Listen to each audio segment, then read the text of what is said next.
Bust it. They present the popular radio program, Political Platform, on the Ray Power FM network. Ray Power FM Political Platform, now on television.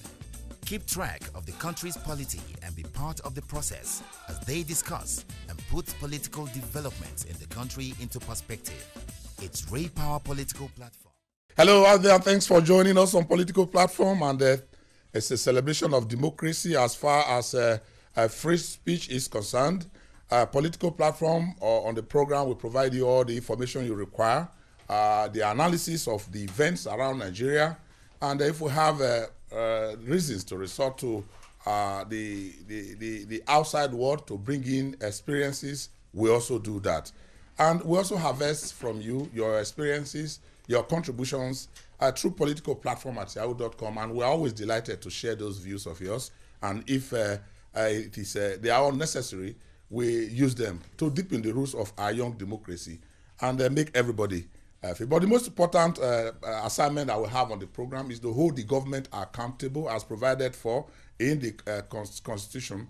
Let them know what ought to be done and mobilize the citizenry, the electorate, for them to know that they have a duty as well to play their roles. Because at the end of the day, it is a democracy defined aptly to represent the people, the government, everybody that we have. The people essentially are the focus. Okiri Agbonsurem is my name. We cannot but continue to appreciate you for all the mails you are sending. Almost everybody sending us mails this morning in their hundreds. I acknowledge that Political Platform is providing a kind of opportunity for all Nigerians, particularly those who listen to us in and outside of Nigeria, to get the very, very latest on developments. This morning, we'll be trading on two straight issues. Now, the Anambra elections, do you remember the Anambra Central Senatorial District elections that have been hanging? That district has not had a representative since the beginning of this administration. And almost you need a lawyer to explain them. Or, what we usually do here is, if we are not knowledgeable enough, we'll invite a lawyer. And we have a senior advocate of Nigeria this morning to help us analyze and take a look at the issues in Anambra State. With the elections hold this Saturday, in spite of the conflicting court orders, one from the Court of Appeal, others from the lower courts, opposing each other, go, don't go. And one is clearly asking that somebody be sworn in, even when the Court of Appeal has said rerun. And the Independent National Electoral Commission seems to have found itself in a tight corner. What should they do? Should they obey the lower court order that specifically says somebody should be sworn in, or should they go ahead with in obedience to the Court of Appeal, which says they should conduct a fresh election this Saturday for those who are contesting the elections? Then we will also go to the headquarters of Customs. I think we have to start from there. A lot of stories in the last few days. The Custom has been in focus on this program for some time. We take a look at the kind of revenue, apart from the NNPC, the Custom is the next source of revenue for Nigeria. They take all the duties, and they are able to help us gather our funds through the border and all that they have to levy to give us money. So that organization is one very important organization. When they make seizures of cars, of foods, of items, what do they do with them? Do they keep them and they get them expire? Do they sell them? Do they donate them? A fire incident in the Customs operative unit sometime ago, just a few days ago, has thrown this up, where people are accusing the Customs of deliberately keeping things and wasting them. And they are all in millions, if not billions of naira worth. We'll be talking to Atta, our friend, the spokesperson for Customs, briefly this morning, so it doesn't appear as if we just want to have a shave of their hair in their absence. My colleagues are here. Ijoma Osamo, thank you so much for joining me. Thank you, Okiria. I think I still have to talk on the issue of the herdsmen and the farmers clash. The government should do something about it, because people are becoming very, very, very tired of the whole situation. The people of Benue State are already crying. If a law that the governor brought into being is not to stay, that means somebody is bending towards the direction of the herdsmen, to say this law does not favor us, we will not want it in the state. You should ask a question. If you are a visitor to my house, should you tell me how you want to sit in my house? That's the question I'm asking. I think you are even going too far in it, Ejoma. If a law is made, we have established on this program before, you have a right to go to court to challenge it. You cannot on your own decide which law to obey and which one not to obey. Although even the government have been setting examples in which law to obey and which law not to obey. We have had people who have been in detention and the court will say, release the person. I will hear the president will say, don't release the person. It is not one. But although he has not spoken about it, in one of the media briefings, he talked about how grievous the offense of Dasuki is, that he cannot contemplate him being freed. Does the president have more powers than the courts? I mean, we have seen the most powerful president in the world, talking of Donald Trump, making a presidential order. And the court says that presidential order cannot go, and the man goes to appeal court to go and reverse what the court has said. That is what democracy is all about. We don't have, the day we begin to have a president that will sit in his office or in his living room and decree that something must happen without recourse to court, without recourse to the National Assembly, then we are back to where we thought we have left behind. Talking about the herdsmen, whether they like the law or they don't like the law, it's a matter of going to court to challenge it. And our courts have exhibited in the past that they can take decisions. Are they ready to go to court? That is the situation. Amici Anakwe is also on the program.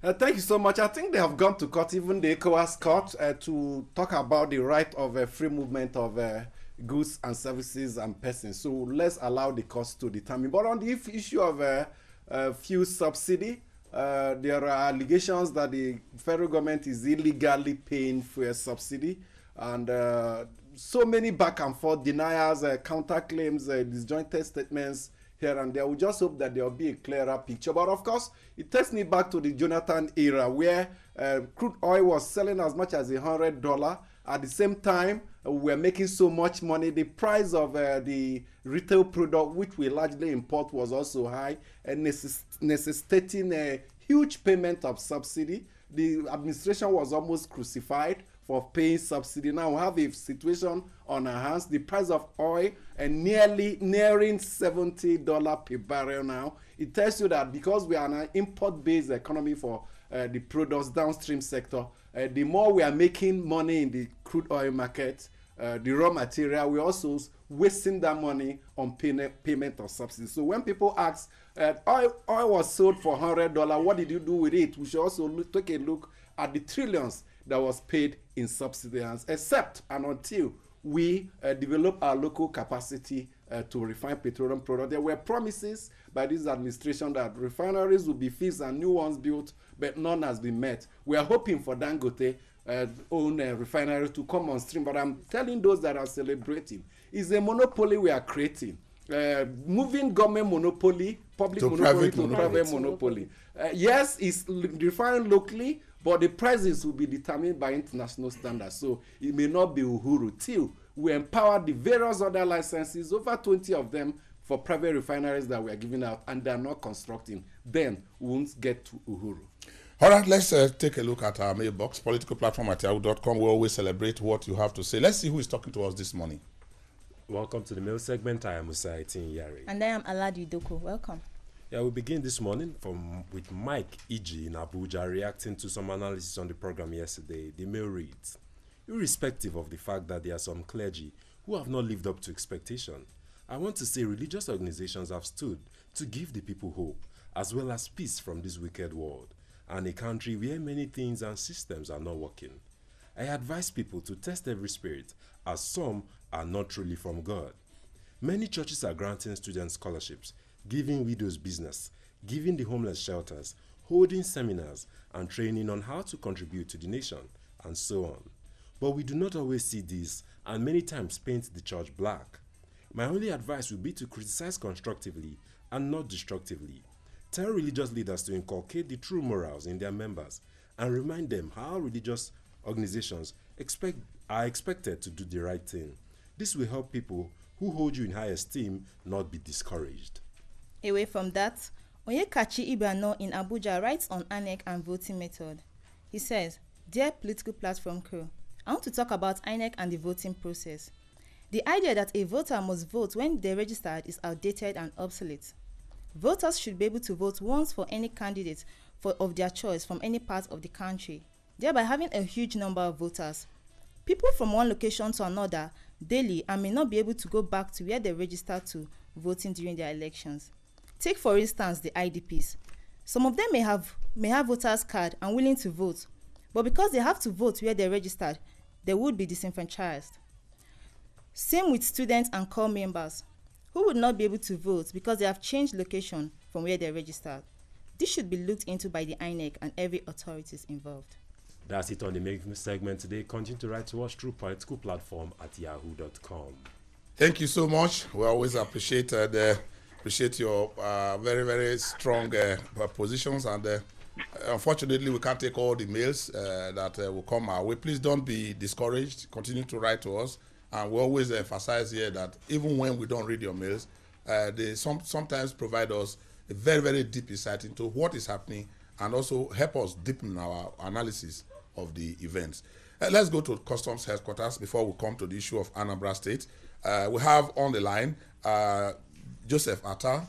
Joseph Atta is a spokesperson of the Nigerian Customs Service. Thank you so much, sir, for joining us on the program. Yeah. Now, let's just go straight to the point because our time is very short. Let's begin from the fire incident and all the accompanying criticisms that the customs have received over the fire incident in one of your operating centers. What indeed happened? Well, unfortunately, we recorded a fire outbreak at an isolated part of an open field. Some people have reported it as a fire got in our warehouse. I just want to say that it's not the main warehouse. It's an isolated part of an open field where we keep some trucks and such things that cannot be kept in the main warehouse. So tens of vehicles were burnt. Is that correct? No, I can confirm that 5 trucks were burnt. And this is where I must commend Ray Power. When this thing happened, I was there, eventually with a senior reporter from Ray Power, Jacob Idinye, who immediately placed a call to Ray Power. There was live broadcast, and that prompted quick intervention from fire service. Within 10 minutes, we had about 5 trucks, and the fire was immediately brought under control. 5 trucks were destroyed. One of them was carrying an unwholesome rice. You know, we donate rice to the IDPs. Last time, when some of those rice were subjected to NAFDAC tests, those that were not fit for human consumption were transferred to that open field. And eventually, it is that one that was even awaiting destruction that got burnt. Now, let's take a look at your own, the food and the vehicles that you seize. The information that is in the public domain is that you keep this food to waste and vehicles are kept until they are valueless, and you are so, if you permit me to use the word, the customs service is so lazy about how to go about dealing with these assets, national assets, that could easily be either sold or donated, as it were, so that we do not lose. You don't really seem to care whatever happens as long as these goods are concerned. Is that correct? I like the fact that you added donation as one of the options. Eventually, we are under a presidential directive, 2016, around January 2016. The service received the presidential directive to donate such items like rice and other perishable items, all of them to the victims of the insurgency in the Northeast. A National Logistics Committee was inaugurated February 2016, consisting of Customs, Nigerian Army, Civil Defense, NAFDAC, NUJ, NTA, Red Cross, and all that. And since then, we have embarked on this distribution in 4 phases. In fact, we are in the 5th phase in 4 states. What about the vehicles? No, let me just tell you that. No, we don't really have time. We have heard about. Okay, a lot have been donated, and the vehicles are presently being auctioned through our e-auction platform. 646 have so far won, and we have generated over 272 million through the auction process. You know, those who make this comment believe that this thing should just be shared on the street. Seized items and overtime items are disposed according to the law. Mr. Atta, there have been this concern about the status of recovered items. So some agencies such as the EFCC have come under the spotlight, and some persons have also expressed concern about the ability of the customs to take a proper inventory of seized items. They allege that sometimes what were seized are not declared, and sometimes they grow wings. What's the inventory taking process like? Let me tell you something. Seized items are treated under the strictest condition. Once something is seized, it's taken to the customs station, it immediately enters into the station diary. It is properly documented. Woe betide any custom officer during his shift to discover that even a dime out of the quantity is missing. Of course, the next officer taking over the duty will not find. So, seized items are properly kept, properly documented, and properly accounted. All right. And they are disposed when the time is due in accordance with the law. Thank you so much, Joseph. I always listening to hearing us each time we call, particularly at this time when we need all the information. Our democratic institutions need to be working at full steam, and we appreciate the customs open door that enable us to talk to you every time we need you. Thank you so much, sir. Thank you very much. We are accountable, and we are open to informing the public always. Thank you so much. Now let's go to Anambra State. Dr. Amechi Anakwe's state. When we talk about Anambra State, Anambra and my constituency, Anambra Central. So you have not had the senator since 2015. Please, can you just permit me 1 minute? We except it's on Anambra, please. It's on voting. No, please, let's go to Anambra so that we don't have when our guests begin to speak, we probably will be having to waste so much time. Mike Ozekome, Chief.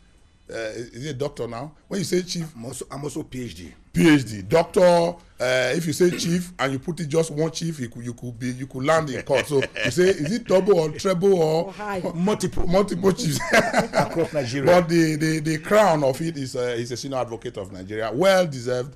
Over time now, we were in the trenches in those days together as a young journalist and a young lawyer. We say, when I say young lawyer, were there in Guardian Express.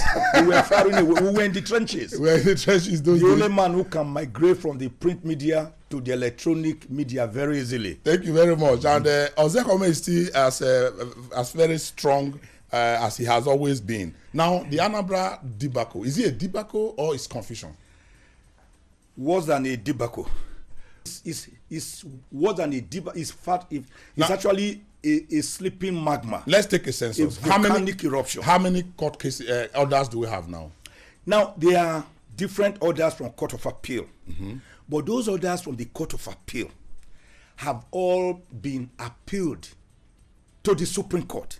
And except one that ought to end at the Court of Appeal. At the Court of Appeal, and that is by APC, and it is right now at the Court of Appeal. And INEC itself has filed its own papers.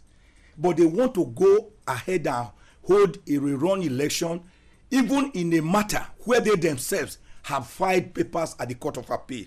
So that cannot therefore be said to be right. But they have a positive order of court to conduct elections. The positive order of court to conduct election was by the Court of Appeal, Enugu Division, which has been appealed itself by the PDP to the Supreme Court. And the matter is here live and extant. And INEC has filed its own papers.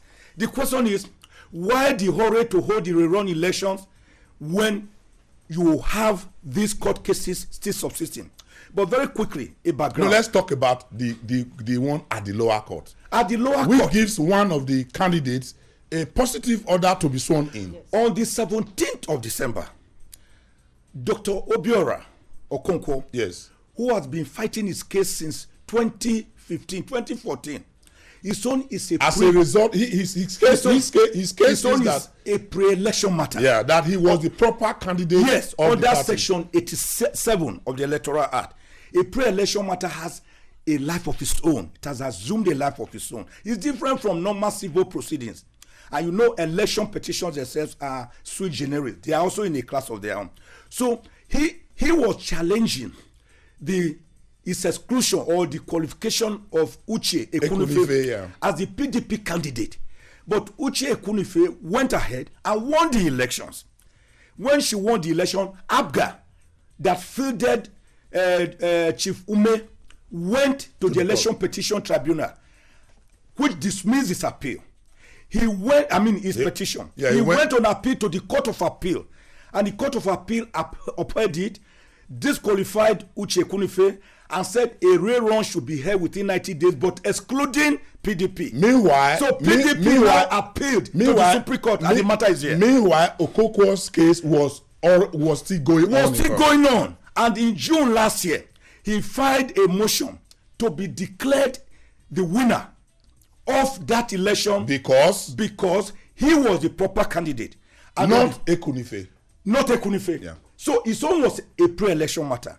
So on the 17th of December, Justice John Sowo of the Federal High Court, Abuja, declared him the winner, ordered INEC to give him a certificate of return. How was this done? How was it? Was there full-blown hearing? Or full-blown hearing to which INEC itself was a party. Now, INEC filed his own papers, and INEC was in court through his own lawyer, one Nnamdi Nweze. INEC said, we are supposed to be joined umpires. Okay, yeah. Umpires. Because of that, we are not opposing this application. We are not filing a counter affidavit. They didn't file a counter affidavit. They did not file a counter affidavit. They didn't oppose it. So it was a consent judgment. They said whatever decision the court arrived at, they are okay. That is what we call a consent judgment. A consent judgment cannot be appealed. Who was the other party apart from INEC? Apart from INEC, yes. The other parties were the other political parties, APC. Did they contest it? They contested it, and it was a matter that was contested. Okay. And the judge ruled in favor of Dr. Okonkwo and said INEC should give him a certificate of return, and the Senate president should swear him in immediately. Now the confusion, for those of us who are not lawyers, yes, the confusion now is already we have cases that have gotten to the Supreme Court. Decisions had been taken that elections should be rerun. Now there's a man who said, look, originally all these cases shouldn't have mattered at all because I am the candidate. Because he is like the Lamb of God that taketh away all the sins of the world. His son is the original one. They created the original sin. They caused the original sin against him. And he went to court. And the court now said, hello, you were the right candidate. You ought to have been Adam. They ought not to have been all these cases. All these cases. You were the candidate. Yeah. And in any case, Okiria, there's what we call the doctrine of least pendants. When matters are in court, INEC is in court at the Court of Appeal with APC because INEC was trying to force APC to still feed Dr. Chris Ngige. Now a minister who said, hello, leave me out. I don't want to be feeded. We have our own new candidate after primaries. Yes. So APC went to the Federal High Court, they lost. They have now appealed to the Court of Appeal. And INEC and APC are at the Court of Appeal, while PDP is at the Supreme Court with INEC on the issue of being excluded. But Dr. Okonkwo, on the other hand, the court said you were you are the right candidate. Has that case been appealed? The one declaring Okonkwo? No, they did not appeal. Can it be appealed? They can't even appeal because a consent judgment, except it was obtained by fraud or misrepresentation, you cannot appeal. The other parties, and it couldn't have been by fraud because they were represented. But what they have done is that INEC, very curiously, has filed a motion to vary a judgment to which they were a party, and which they didn't oppose, which they consented to. Not just the that other parties in the case, the other parties, Yeah. political parties, did they also give their consent in that case? They did not give their consent, but they fought it.